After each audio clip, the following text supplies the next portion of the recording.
Hello everyone, welcome back to Commerce Academy.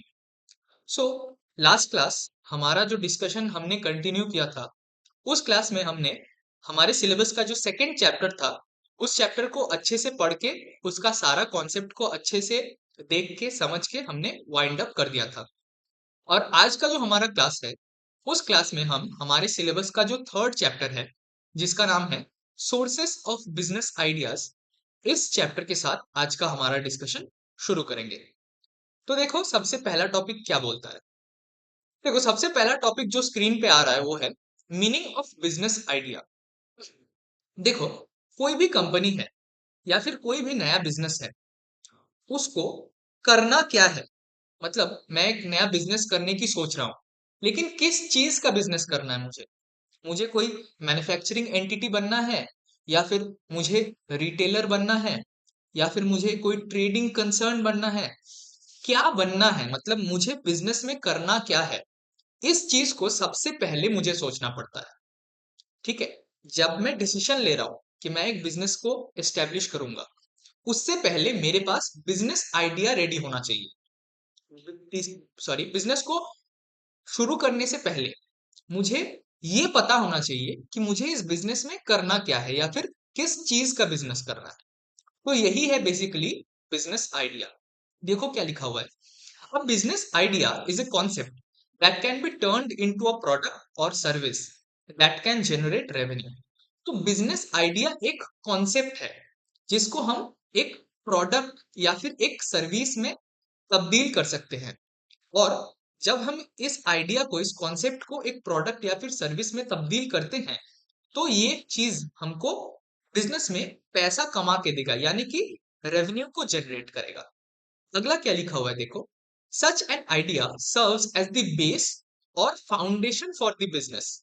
यानी कि वो जो बिजनेस आइडिया है, वो हमारे बिजनेस का फाउंडेशन है, हमारे बिजनेस का बेस है।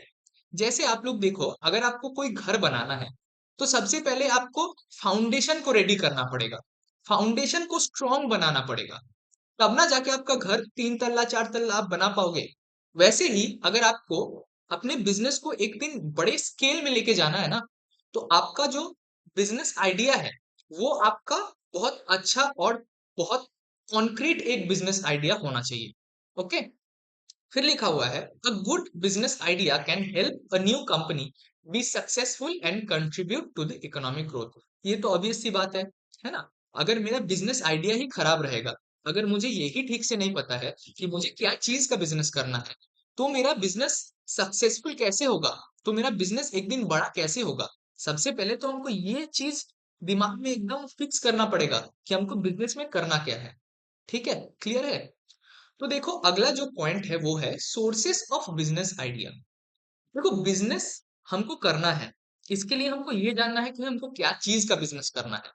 लेकिन हमको कहीं से कुछ सोर्सेस भी तो चाहिए, जहां से हम सोच सके, जहां से हम आइडिया लगा सके कि अभी मार्केट में किस चीज का जरूरत है, या फिर किस चीज का बिजनेस हम करते हैं तो मेरा कंपनी जो है, मेरा बिजनेस जो है वो बड़ा होगा। ठीक है, तो वही हो गया सोर्सेस ऑफ बिजनेस आइडिया।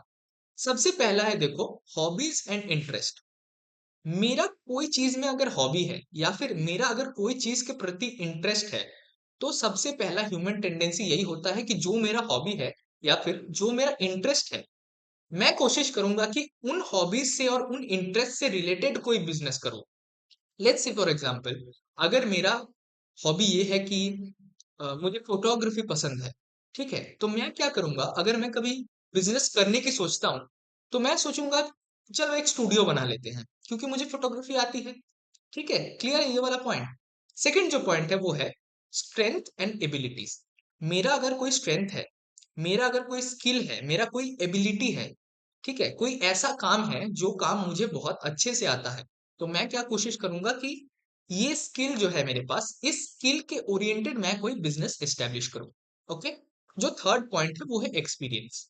बहुत समय क्या होता है, कोई अगर आदमी है, वो जॉब करता है, या फिर वो अपने बाप दादा का बिजनेस से एक्सपीरियंस गैदर करता है, और उस एक्सपीरियंस को वो अपने नए बिजनेस में इंप्लीमेंट करता है, तो वो एक्सपीरियंस भी एक बहुत vital source of business idea बन जाता है।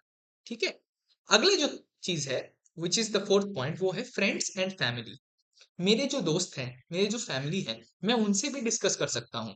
ठीक है, मैं मेरे पापा के साथ बैठ के डिस्कस कर सकता हूँ कि पापा जी बताइए, मैं एक बिजनेस करने की सोच रहा हूँ, आपको क्या लगता है कि कौन सा बिजनेस करने से मेरा बिजनेस ग्रो करेगा। या फिर मेरा कोई दोस्त है, मैं उसको जाके पूछ सकता हूँ कि भाई देखना, हम ये वाला सोचे हैं, तो एक बार बता तो कि ऐसे ऐसे बिजनेस करने से होगा या ये चीज का बिजनेस करने से होगा। ठीक है, तो हम फ्रेंड्स और फैमिली के साथ भी जब डिस्कस करते हैं तो भी हम नया नया बिजनेस आइडिया का जन्म दे सकते हैं। ओके, अगला पॉइंट है वो है मार्केट गैप्स। मार्केट गैप्स का मतलब हुआ, मार्केट में कोई चीज का सोसाइटी को अगर रिक्वायरमेंट है, लेकिन मार्केट के पास उस चीज को प्रोवाइड करने का अगर पावर नहीं है, तो वहां पे एक गैप बन जाता है। Let's take an example.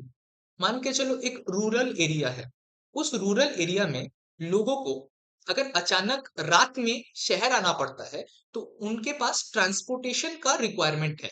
लेकिन रूरल एरियाज में ट्रांसपोर्टेशन का जो फैसिलिटी है वो उतना इजीली अवेलेबल नहीं है। तो ये हो गया मार्केट गैप, कि एक एरिया के लोगों को ट्रांसपोर्टेशन का जरूरत है, लेकिन ट्रांसपोर्टेशन का फैसिलिटी ठीक से अवेलेबल नहीं है। ओके, तो मैं क्या कोशिश करूंगा कि मेरे आसपास जितना भी मार्केट है वहां पे सोसाइटी को, यहाँ पे उस मार्केट के लोगों को क्या चीज का जरूरत है वो आइडेंटिफाई करो और उस चीज का बिजनेस करो, तो मेरा बिजनेस ग्रो होगा। ओके, अगला चीज है वो है मास मीडिया। मास मीडिया का मतलब एडवर्टीजमेंट। ठीक है, मान के चलो टीवी में कोई एडवर्टीजमेंट मैंने देखा और उससे मुझको एक बिजनेस आइडिया क्लिक हो गया। ओके, अगला है ट्रेंड्स। ट्रेंड्स का मतलब अभी जो टाइम चल रहा है, इस टाइम में हम देखेंगे कि मार्केट में कौन सा चीज सबसे ज्यादा ट्रेंडिंग चल रहा है। ओके, मार्केट में कौन से चीज का या फिर कौन से प्रोडक्ट का या फिर कौन से सर्विस का डिमांड सबसे ज्यादा है, अकॉर्डिंग टू दैट मैं अपना बिजनेस आइडिया सोचूंगा। ओके, अगला है ट्रैवलिंग। अगर मैं घूमता हूँ, अगर मैं देश विदेश घूमता हूँ, तो मैं अलग अलग जगह जितना जाऊंगा, जितना एक्सप्लोर करूंगा, उतना मेरे अंदर में जो मेरा एक्सपीरियंस है वो बेहतर होता जाएगा, वो बढ़ता जाएगा। वैसे ही मैं अगर मान के चलो मैं स्पेन में गया, ठीक है, वहां पे कोई चीज फेमस है, लेकिन वो सेम चीज इंडिया में है नहीं, तो मैं क्या कर सकता हूँ, स्पेन में जाके उस चीज को अच्छे से देख के, उसका स्टडी वडी करके, पूरा एक प्लान बना के इंडिया वापस आके सेम बिजनेस मॉडल को इंडिया में इंप्लीमेंट कर सकता हूँ।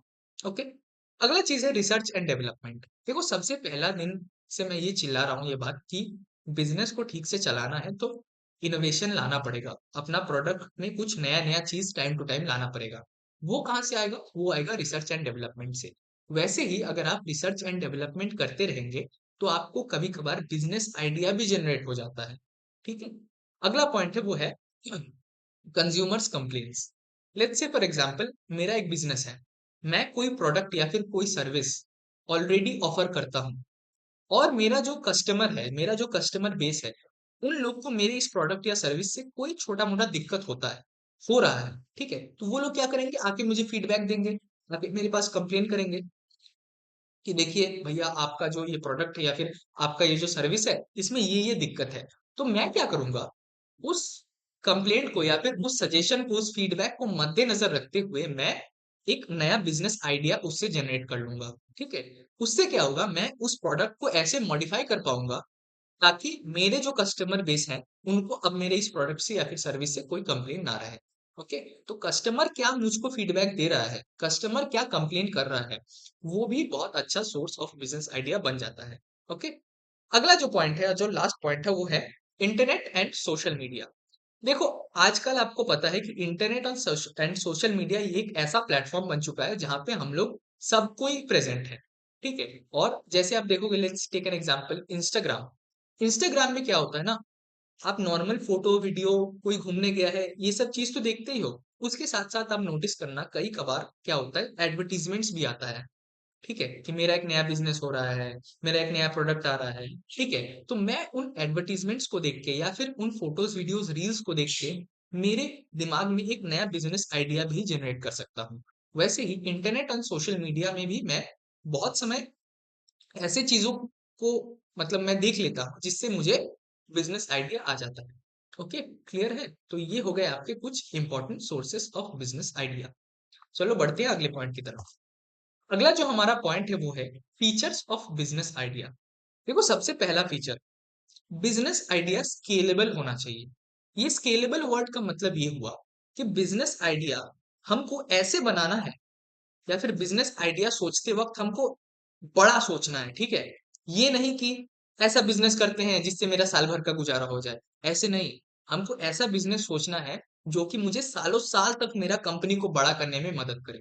ओके, तो बिजनेस आइडिया ऐसा आइडिया होना चाहिए जो कि बड़ा हो सके, इसका मतलब जो कि स्केलेबल हो। ओके, सेकंड पॉइंट है प्रॉफिटेबिलिटी। मुझे ऐसा चीज का बिजनेस करना है जिसमें प्रॉफिट आए, ठीक है। कोई बुद्धू इंसान तो है नहीं कि बिजनेस कर रहा है और लॉस हो रहा है, नया बिजनेस बनाया है और लॉस हो रहा है, लॉस हो रहा है, लॉस हो रहा है, फिर भी उसको कंटिन्यू कर रहा है। ऐसा तो कोई बुद्धू इंसान है नहीं। तो बिजनेस आइडिया सोचते वक्त, बिजनेस करने से पहले जब हम बिजनेस आइडिया सोचेंगे, तभी हम देख लेंगे कि ये बिजनेस आइडिया प्रॉफिटेबल है या नहीं। ओके, थर्ड थिंग जो है वो है इनोवेटिवनेस। बिजनेस आइडिया अगर इनोवेटिव नहीं होगा तो आपका बिजनेस नहीं चलेगा, ठीक है। मार्केट में लोगों के पास हर एक अपना रिक्वायरमेंट का कुछ ना कुछ ऑल्टरनेटिव अवेलेबल है, ऑलवेज, ठीक है। तो अगर आपको उस मार्केट में घुसना है तो नया कुछ बनाना पड़ेगा, नया कुछ ऑफर करना पड़ेगा, नहीं तो कभी भी आपका जो कस्टमर बेस है वो बनेगा नहीं। ओके, सो बिजनेस आइडिया ऐसे बनना चाहिए जो कि एक नया innovative way of solving problems हो। ओके, जो फोर्थ पॉइंट, हाँ, जो फोर्थ पॉइंट है वो है सस्टेनेबिलिटी। देखो, सस्टेनेबिलिटी का मतलब अभी तक आपको अच्छे से पता चल गया है, ठीक है। तो बिजनेस आइडिया ऐसा होना चाहिए जो कि मेरे बिजनेस को सालों साल आगे लेके जा सके, ठीक है। ऐसा नहीं कि मेरा ऐसा बिजनेस आइडिया कर रहे हैं कि मतलब ऐसा बिजनेस का सोच रहे हैं कि एक साल में बंद हो जाएगा, ऐसे करके कोई फायदा है। बिजनेस आइडिया ऐसा सोचना पड़ेगा जो कि सालों साल मेरे कंपनी को आगे ले चले। ओके, जो अगला पॉइंट है वो है फीजिबिलिटी। फीजिबिलिटी का मतलब ये है कि बिजनेस आइडिया ऐसा सोचो जितना मेरा औकात हो। इसका मतलब ऐसा बिजनेस आइडिया नहीं सोचना है जो मेरे औकात से ही बाहर है, ठीक है। अगर हम आज सोचते हैं कि हम लैम्बोर्गिनी जितना एक हाइपर कार वाला कंपनी बनाएंगे अचानक से, अच्छा, बिना फंडिंग के, बिना पैसा के, बिना नॉलेज के हम कभी बना सकते हैं लैम्बोर्गिनी जैसा कंपनी? एक हाइपर कार कंपनी नहीं बना सकते ना भाई, ठीक है। वैसे ही अगर हम अभी सोचते हैं कि एक समोसा का दुकान देंगे, ठीक है, दैट इज अंडर माई औकात। इसका मतलब फिजिबिलिटी वर्ड का अर्थ ये हुआ वो मुझको आना चाहिए, या फिर मेरे पास उस चीज को करने का केपेबिलिटी होना चाहिए। ओके, सो बिजनेस आइडिया ऐसा सोचो जिसको करने का केपेबिलिटी आप पे है। ऐसा बिजनेस आइडिया सोच के कोई फायदा नहीं है जिसको आप कभी एग्जीक्यूट कर ही नहीं सकते, ठीक है। अगला जो पॉइंट है वो है फिनेंशियबल। फिनेंशियबल का मतलब हुआ आपका जो बिजनेस आइडिया है उसको ऐसे सोचो ताकि आप उस बिजनेस आइडिया को जब बिजनेस में तब्दील करो तब आप उसमें पैसा लगा सको। Let's take an example. अगर मैं सोचता हूँ कि आज मैं एक छोटा सा समोसा का ठेला लगाऊंगा, ठीक है, तो उसमें मेरा जो कैपिटल रिक्वायरमेंट है वो बहुत कम है, ठीक है। तो मेरे पास उतना पॉकेट में पैसा है या फिर मेरे फैमिली के पास उतना पैसा है कि मैं समोसा का ठेला अफोर्ड कर सकता हूँ, ठीक है। लेकिन अभी अभी अगर मैं सोचूंगा कि मैं हल्दीराम जितना समोसा का बड़ा एक फूड जॉइंट बनाऊंगा, ठीक है, फ्रेंचाइजी बेचूंगा, एकदम डे वन से फ्रेंचाइजी बेचना शुरू करूंगा, तो ये फिनेंसिबल नहीं है ना। मेरे पास, मेरे फैमिली के पास तो उतना पैसा नहीं है। तो बिजनेस आइडिया वैसा ही सोचो जिसको जब आप बिजनेस में तब्दील करो उस टाइम पर जो आपका पैसा का रिक्वायरमेंट है वो रिक्वायरमेंट आप फुलफिल कर सको। ओके, ये हो गया फिनेंशियबल का मतलब। और जो लास्ट पॉइंट है वो है कॉम्पिटिटिव एडवांटेज। इसका मतलब ये हुआ कि बिजनेस आइडिया ऐसा होना चाहिए जो कि आपको मार्केट में कंपटीशन से अलग बनाए। इसका मतलब आपका बिजनेस आइडिया ऐसा होना चाहिए, कुछ नया होना चाहिए, कुछ इनोवेटिव होना चाहिए, ताकि जब आप उस बिजनेस आइडिया को लेकर बिजनेस बनाओ और मार्केट में एंटर करो तब आपका जो कंपटीशन है उनसे आप आगे निकल सको। ओके, क्लियर है बात? जो हमारा अगला टॉपिक है वो है मीनिंग ऑफ फिजिबिलिटी स्टडी। देखो, फिजिबिलिटी स्टडी का मतलब औकात को जांचना, ठीक है। सबसे पहले हम बनाएंगे बिजनेस प्लान, उसके बाद हम सोचेंगे और देखेंगे कि ये बिजनेस प्लान जो हमने बनाया है क्या हमारा नॉलेज के हिसाब से मेरे पास औकात है उस बिजनेस प्लान को बिजनेस में तब्दील करने के लिए? क्या मेरे पास पैसा है उस बिजनेस प्लान को बिजनेस में तब्दील करने के लिए? क्या मेरे पास टेक्नोलॉजी है, टेक्निकल कैपेबिलिटीज है उस बिजनेस प्लान को बिजनेस में तब्दील करने के लिए? तो ये जो हम देख रहे हैं कि एक मेरा बिजनेस प्लान है उसको हम बिजनेस में तब्दील करने का मेरे पास औकात है या नहीं है, इसी चीज को हम डायरेक्टली बोलते हैं फिजिबिलिटी स्टडी। ओके, देखो क्या लिखा हुआ है। Feasibility study refers to the evaluation of whether or not a project plan is viable and will it be successful। इसका मतलब फिजिबिलिटी स्टडी इवेल्युएशन है, ठीक है, जांच है, पड़ताल है, एक स्टडी है जिससे हम ये देखते हैं कि एक प्रोजेक्ट प्लान यानी कि एक बिजनेस आइडिया वायबल है या नहीं। इसका मतलब उस बिजनेस आइडिया को हम बिजनेस में तब्दील कर सकते हैं या नहीं, और क्या वो बिजनेस आइडिया एक सक्सेसफुल बिजनेस में तब्दील हो सकता है या नहीं। ओके, अगला जो लाइन है वो है feasibility study evaluates the practicality of a project plan in order to judge whether or not the business will be able to move forward with the project। इसका मतलब फिजिबिलिटी स्टडी ये देखता है कि हमारा जो प्रोजेक्ट प्लान है, जो बिजनेस प्लान है, ठीक है, वो बिजनेस प्लान को एक कंपनी इम्प्लीमेंट करके अपने बिजनेस को आगे लेके जा पाएगा या नहीं। इसका मतलब फिजिबिलिटी स्टडी ये देखता है कि एक बिजनेस प्लान है, उसको एक कंपनी इम्प्लीमेंट करके अपना कंपनी का ग्रोथ देख पाएगा या नहीं देख पाएगा। Okay, it evaluates various factors such as market demand, technical capabilities, financial strengths, legal requirements, risk and reward, environmental impact, etc। तो जब हम फिजिबिलिटी स्टडी करते हैं उस समय हम मार्केट के डिमांड को पहले देखते हैं कि जो हम बिजनेस कर रहे हैं, क्या उस बिजनेस को करने के बाद हम मार्केट का डिमांड फुलफिल कर पाएंगे, या फिर जिस चीज का हम बिजनेस बनाने का सोच रहे हैं क्या उस चीज का मार्केट में डिमांड है भी या नहीं। ओके, सेकंड चीज देखते हैं हम टेक्निकल कैपेबिलिटी। एक बिजनेस करना है या फिर एक प्रोडक्ट को मैन्युफैक्चर करना है तो मेरे पास टेक्नोलॉजी भी होना चाहिए। तो हम देखते हैं कि मेरे पास उतना टेक्निकल कैपेबिलिटी है या नहीं। ठीक है, अगला चीज जो देखते हैं वो है फाइनेंशियल स्ट्रेंथ। इतना, इसका मतलब मेरे पास पैसा है या नहीं, उस बिजनेस प्लान को बिजनेस तक ले जाने के लिए जितना पैसा लगेगा उतना पैसा मेरे पास है या नहीं। अगला चीज है वो है लीगल रिक्वायरमेंट। लीगल रिक्वायरमेंट का मतलब हमको ऐसा बिजनेस करना पड़ेगा जो कि इंडिया में इलीगल नहीं है।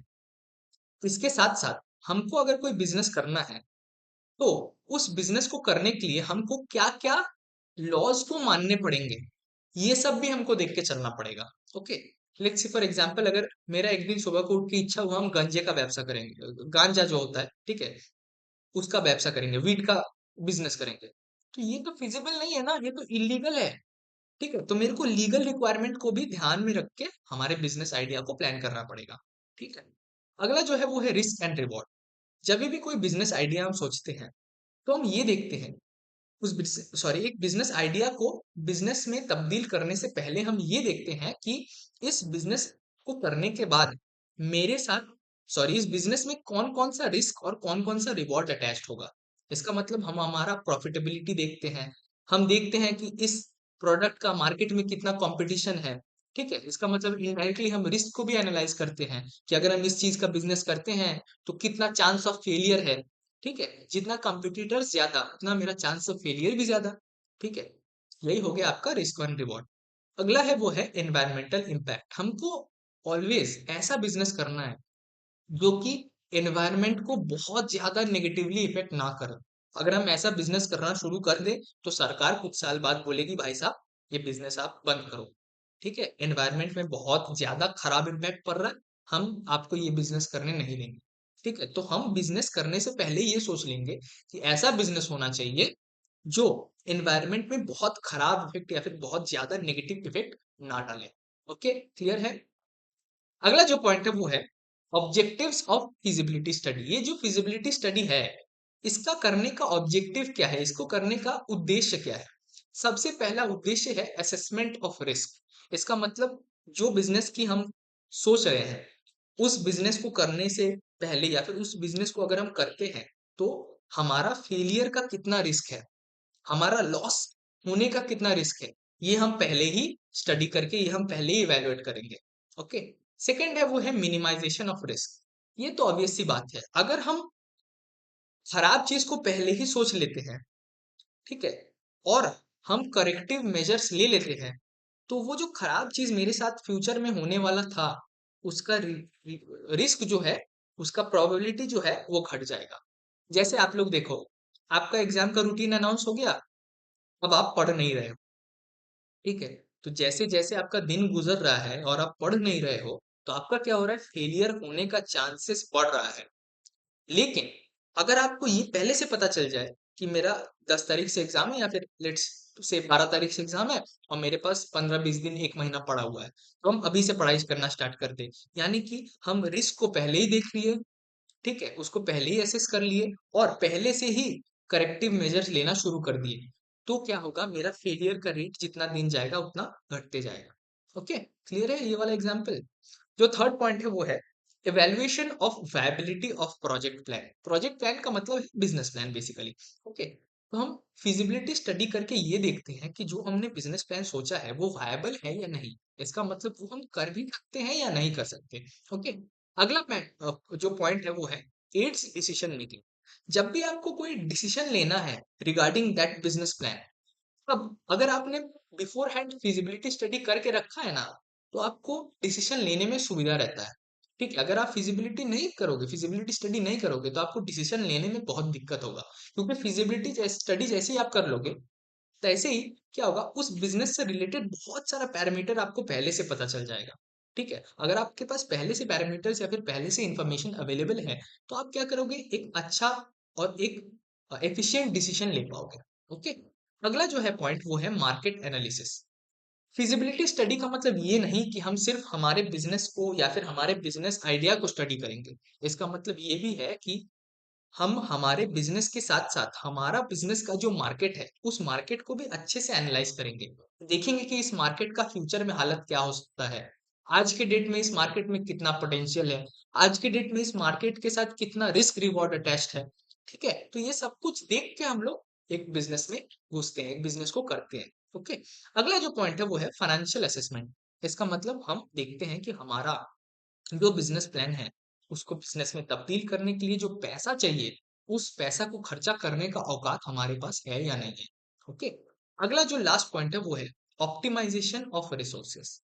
ऑप्टिमाइजेशन वर्ड का मतलब हुआ इफेक्टिवनेस। अगर हम फिजिबिलिटी स्टडी कर लेते हैं और वेरियस पैरामीटर्स को पता लगा लेते हैं रिगार्डिंग दैट बिजनेस आइडिया, तो हम क्या करेंगे ना, हमारा उस बिजनेस आइडिया को बिजनेस में तब्दील करने के लिए जो जो रिसोर्सेस का जरूरत है, उस रिसोर्सेस का एकदम ऑप्टिमम यूटिलाइजेशन कर पाएंगे। इसका मतलब उस उन उन रिसोर्स का हम एकदम इफेक्टिव, मोस्ट एफिशिएंट और मोस्ट इफेक्टिव यूज कर पाएंगे, ताकि रिसोर्स वेस्ट ना हो।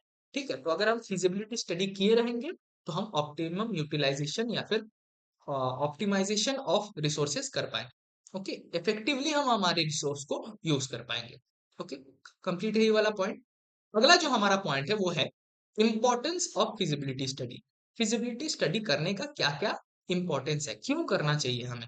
सबसे पहले रिड्यूसेस रिस्क। अगर हम पहले से ही सब कुछ भाप लेंगे, ठीक है, पहले से ही सारा सब कुछ एनालाइज करके, सारा सबका स्टडी वडी करके एकदम रेडी रहेंगे, तो हमारा जो चांस ऑफ रिस्क है वो घट जाएगा ना। ठीक है, अगर हमको पहले से ही डेट पता है एग्जाम का, और हम अभी से करेक्टिव मेजर्स ले लिए, इसका मतलब अभी से पढ़ाई करना शुरू कर दिए, तो मेरा फेलियर का रेट अभी से गिर जाएगा। इसका मतलब मेरा रिस्क गिर जाएगा। वैसे बिजनेस के साथ भी है। ठीक है, सेकंड जो चीज है वो है informed decision making. Informed decision making का मतलब, जब आप डिसीजन ले रहे हो ना, तब आपके पास सारा इंफॉर्मेशन ऑलरेडी अवेलेबल है। ठीक है, बिना हाथ पांव के आप डिसीजन नहीं ले रहे हो कि चलो ये ठीक लग रहा है ये करते हैं, नहीं, ये ठीक लग रहा है क्योंकि मैंने इसको अच्छे से स्टडी किया है, इसके बारे में बहुत सारा इंफॉर्मेशन मेरे पास ऑलरेडी अवेलेबल है। ठीक है, तो जब भी आप फिजिबिलिटी स्टडी कर लोगे, उसके बाद आप जब भी डिसीजन लेते हो, तो आप इन्फॉर्म डिसीजन लोगे। इसका मतलब आपको ऑलरेडी उस डिसीजन को लेने से पहले उस चीज के बारे में बहुत सारा ज्ञान अवेलेबल रहेगा आपके पास। ओके, अगला है वो है एलोकेशन ऑफ रिसोर्सेस। इसका मतलब, जब भी आप फिजिबिलिटी स्टडी कर लोगे, तो आपके बिजनेस के पास जो जो रिसोर्सेस है, उसको कहाँ कितना लगाना है। ठीक है, जहाँ पे रिस्क ज्यादा, वहां पे आप ज्यादा मेहनत करोगे। ठीक है, वहां इसका मतलब जहाँ जो इस पॉइंट पे, जिस बिजनेस के पॉइंट पे आपका रिस्क आपको लग रहा है कि यहाँ पे ज्यादा हो सकता है, वहां पे आप ज्यादा रिसोर्स लगाओगे। ओके, जैसे ही आप रिस्क को भाप लिए, उसके बाद आप अपने रिसोर्स को ठीक से प्लान कर पाओगे कि हाँ, इस एरिया में हमको ज्यादा रिसोर्स लगाना है, इस एरिया में हमको कम रिसोर्स लगाना है। जैसे कि एक एग्जांपल लेते हैं, अगर हमको आज टूथपेस्ट बनाना है, या फिर ऐसा कंपनी बनना है जिसमें हम टूथपेस्ट टूथपेस्ट को मैन्युफैक्चर करते हैं, तो मेरा दिमाग में ये चीज रहेगा कि भाई साहब मेरा प्रोडक्ट का क्वालिटी तो अच्छा होना ही चाहिए, लेकिन उससे भी ज्यादा मेरा मार्केटिंग इंपॉर्टेंट है। ठीक है, क्योंकि कोलगेट हो गया, और ये क्या क्या आता है, कोलगेट आता है, क्लोजअप आता है, सेंसोडाइन आता है, आप लोग देखोगे इन सब का ना भर भर के टीवी में ऐड चलता है, भर भर में, भर भर के एकदम एकदम ये लोग प्लेकेट वैकेट लगाता है, पूरा बिलबोर्ड विलबोर्ड छपवा के एकदम ये करता है, एकदम भर के ये लोग मार्केटिंग पे खर्चा करता है। तो अगर हम रिस्क देख लेंगे, अगर हम सिचुएशन जान लेंगे, तो हम क्या करेंगे, हमारा जो एंटरप्राइज का, हमारा बिजनेस का जो रिसोर्स है, हम उसको मार्केटिंग में ज्यादा लगाएंगे, अगर हमको टूथपेस्ट का ब्रांड बनना है। ओके, तो ये हो गया एलोकेशन ऑफ रिसोर्सेज का मतलब। अगला जो पॉइंट है वो है evaluation of viability of project plan. ये तो ऑब्वियस सी बात है, ये तो बोले ही आ रहे हैं। ठीक है, कि एक जो प्रोजेक्ट प्लान है उसका जो वायबिलिटी है, इसका मतलब वो कर सकते हैं भी या नहीं, ये देखने के लिए हमको फिजिबिलिटी स्टडी करने का जरूरत है। और लास्ट जो है पॉइंट वो है इवेल्युएट्स रिस्क एंड रिवॉर्ड। एक बिजनेस आइडिया को अगर हम बिजनेस में तब्दील करते हैं, तो उस बिजनेस में क्या क्या रिस्क आ सकते हैं, और उस बिजनेस को करने से मुझे क्या क्या रिवॉर्ड मिल सकता है, इन सबको बिफोर हैंड जानने के लिए भी हमको फिजिबिलिटी स्टडी करने का जरूरत है।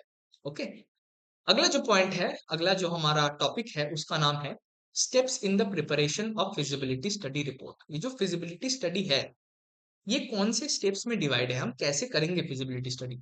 सबसे पहला स्टेप है वो है डिफाइन स्कोप एंड ऑब्जेक्टिव। इसका मतलब हमको इस फिजिबिलिटी स्टडी रिपोर्ट को बनाने से पहले हमको ये जानना होगा कि हमको कितना चीज का स्टडी करना है, और इस फिजिबिलिटी स्टडी को हम क्यों कर रहे हैं। ओके, तो ये सबसे पहला स्टेप होता है कि हमको जानना है कि हमको कितना स्टडी करना है और क्यों कर रहे हैं स्टडी।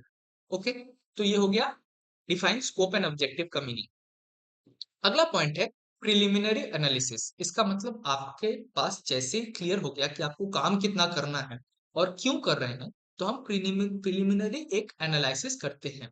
डिफरेंट जो चीज है जिनको हमको स्टडी करना है, उनका एक प्रिलिमिनरी एनालिसिस हम लोग करते हैं। ओके, अगला जो है पॉइंट वो है मार्केट रिसर्च। फिर हम करते हैं क्या, मार्केट को रिसर्च करते हैं। हम ये देखते हैं कि जिस मार्केट में हम हमारे प्रोडक्ट या फिर सर्विस को लेके बिजनेस को घुसाने वाले हैं, उस मार्केट का क्या हालत है, उस मार्केट को एकदम अच्छे से हम लोग रिसर्च करते हैं। ठीक है, अगला पॉइंट है वो है टेक्निकल फिजिबिलिटी। हम उसके बाद ये देखते हैं कि हमारे बिजनेस के पास उतना टेक्निकल औकात है या नहीं कि हम इस बिजनेस आइडिया से एक सक्सेसफुल बिजनेस बना सकें। अगला पॉइंट है जो है वो है फाइनेंशियल एनालिसिस। टेक्निकल एनालिसिस के बाद हम लोग हमारा फाइनेंशियल यानी पैसे का औकात देखते हैं कि इस आइडिया को बिजनेस बनाने के लिए जितना पैसे का रिक्वायरमेंट है वो मेरे कंपनी के पास या फिर मेरे बिजनेस के पास है या नहीं। नेक्स्ट हम लोग क्या करते हैं, ऑपरेशनल एनालिसिस। ऑपरेशनल एनालिसिस का मतलब इस बिजनेस को बनाने के लिए जो जो ऑपरेशंस करना जरूरी है, उन ऑपरेशंस को कैसे करना है, ये तो पहले हमको जानना पड़ेगा। अगर लेट्स टेक एन एग्जांपल कि अगर हमको एक टूथपेस्ट का ब्रांड बनना है, तो हमको पहले तो ये पता करना पड़ेगा कि भाई साहब टूथपेस्ट बनाने में कौन कौन सा स्टेप्स इन्वॉल्व है, कैसे बनाते हैं टूथपेस्ट। तो यही मीनिंग हो गया आपका ऑपरेशनल एनालिसिस का। और जो लास्ट पॉइंट है वो है risk assessment and recommendation. Last तक आते आते हम लोग ये देखते हैं कि इस बिजनेस का रिस्क कितना है। इस बिजनेस को अगर हम लोग करते हैं तो हमारे कंपनी को या फिर हमारे बिजनेस को कितना रिस्क झेलना पड़ेगा, और हम लोग इन सारे चीजों को स्टडी करने के बाद फाइनल रिकमेंडेशन देते हैं फिजिबिलिटी स्टडी रिपोर्ट के हेल्प से। अल्टीमेटली हम लोग लास्ट तक जाते जाते बिजनेस को ये बताते हैं, मतलब फिजिबिलिटी स्टडी रिपोर्ट ये बताता है बिजनेस को कि उस बिजनेस आइडिया के साथ बिजनेस को आगे बढ़ना चाहिए या नहीं बढ़ना चाहिए। ओके, ये हो गया आपका रिकमेंडेशन वर्ड का मतलब। क्लियर है ये वाला steps in the preparation of feasibility study report. चलो बढ़ते हैं अगले पॉइंट की तरफ। अगला जो हमारा पॉइंट है वो है, उसका टॉपिक का नाम है meaning of innovation life cycle. देखो, इनोवेशन जो है वो बहुत मेन चीज है, वो बहुत इंपॉर्टेंट है।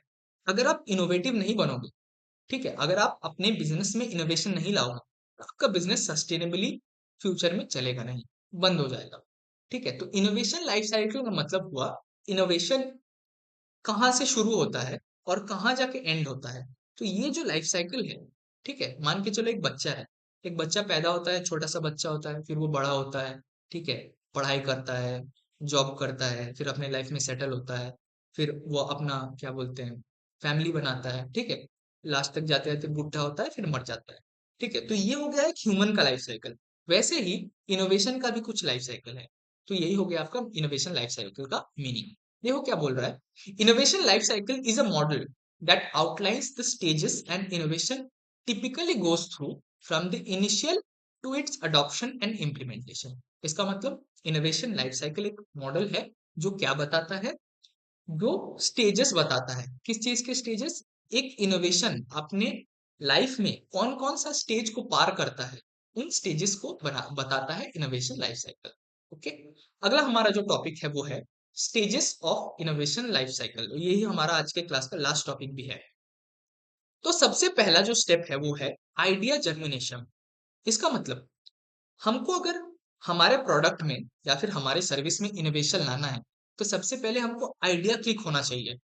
ठीक है, कि हमको करना क्या है, क्या नया लाना है। ठीक है, तो ये सबसे पहला स्टेप होता है आपका इनोवेशन लाइफ साइकिल में। सेकंड जो स्टेप है वो है डेवलपमेंट। जब हमारे पास आइडिया आ जाता है कि हमको क्या नया करना है, तो हम क्या करते हैं, उस आइडिया को बार बार सोचते हैं, दिमाग लगाते हैं, माथा लगाते हैं और उस आइडिया को डेवलप करते हैं। ठीक है, ताकि हमारे पास एक कंक्रीट प्लान रेडी हो सके। अगला जो स्टेप है वो है इम्प्लीमेंटेशन। जब हमारे पास आइडिया रेडी हो गया तो हम उसको इम्प्लीमेंट करेंगे, हम उसको अप्लाई करके देखेंगे। ओके, फिर उसके बाद जो पॉइंट है वो है मॉनिटरिंग। इसका मतलब जब हम उस आइडिया को इम्प्लीमेंट कर रहे हैं, इम्प्लीमेंट करने के बाद हम ये देखेंगे कि इस आइडिया के साथ हो क्या रहा है। क्या ये आइडिया सक्सेसफुल हो रहा है या फिर ये आइडिया सक्सेसफुल नहीं हो रहा है। क्या हमने जैसा सोचा था वैसा ये आइडिया जा रहा है या वैसा ये आइडिया नहीं जा रहा है। ये है आपका मॉनिटरिंग का मीनिंग। और लास्ट जो स्टेप है वो है डिफ्यूजन या फिर स्प्रेडिंग ऑफ इनोवेशन। जब मेरा पूरा फाइनल हो गया कि भाई साहब इनोवेशन एकदम करेक्ट है, तब हम क्या करेंगे, इस इनोवेशन को लार्ज स्केल में इम्प्लीमेंट करेंगे और इसको डिफ्यूजन करेंगे, डिफ्यूज करेंगे। इसका मतलब इसका जो स्प्रेडिंग है, जो इनोवेशन है, जो हमारे हमने जो सोचा है नया चीज, उसको स्प्रेड कर देंगे throughout our whole business. Okay, तो ये हो गया हमारा आज का क्लास। ठीक है, हमारा जो नेक्स्ट क्लास है उसमें हम इस चैप्टर को अच्छे से समझ के वाइंड अप कर लेंगे। ओके, इसी के साथ साथ हमारे चैप्टर का सॉरी सिलेबस का जो थर्ड चैप्टर है वो भी कंप्लीट हो जाएगा। उसके बाद सिर्फ एक ही चैप्टर हमारा मतलब रह जाएगा। Okay, so best of luck everybody. I'll see you soon in the next video, in the next class. Have a good reading time. Thank you very much.